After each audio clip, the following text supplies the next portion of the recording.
دونوں فریقوں یعنی کافر و مومن کی مثال ایسی ہے جیسے ایک اندھا بہرا ہو اور ایک دیکھتا سنتا.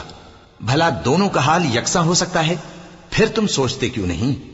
اور ہم نے نوح کو ان کی قوم کی طرف بھیجا تو انہوں نے ان سے کہا کہ میں تم کو کھول کھول کر ڈر سنانے اور یہ پیغام پہنچانے آیا ہوں کہ اللہ کے سوا کسی کی عبادت نہ کرو، مجھے تمہاری نسبت دردناک عذاب کا خوف ہے.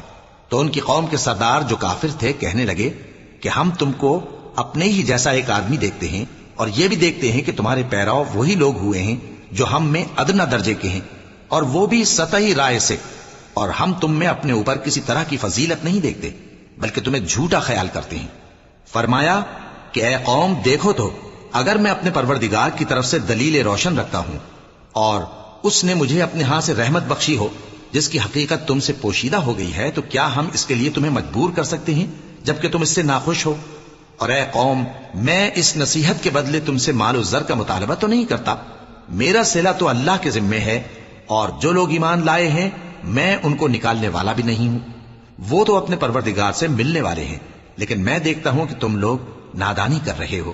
اے میری قوم اگر میں ان کو نکال دوں تو اللہ کی گرفت سے بچانے کے لیے کون میری مدد کر سکتا ہے؟ بھلا تم غور کیوں نہیں کرتے؟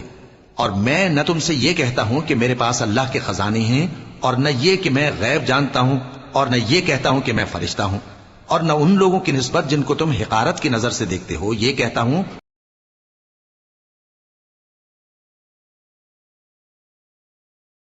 اسے اللہ خوب جانتا ہے. اگر میں ایسا کہوں تو بے انصافوں میں ہو جاؤں. انہوں نے کہا کہ نوح تم نے ہم سے جھگڑا تو کیا اور جھگڑا بھی بہت کیا، اب اگر تم سچے ہو تو جس چیز سے ہمیں ڈراتے ہو وہ ہم پر لا نازل کرو. نوح نے کہا کہ اس عذاب کو تو اللہ ہی چاہے گا تو نازل کرے گا، اور تم اللہ کو کسی طرح ہرا نہیں سکتے.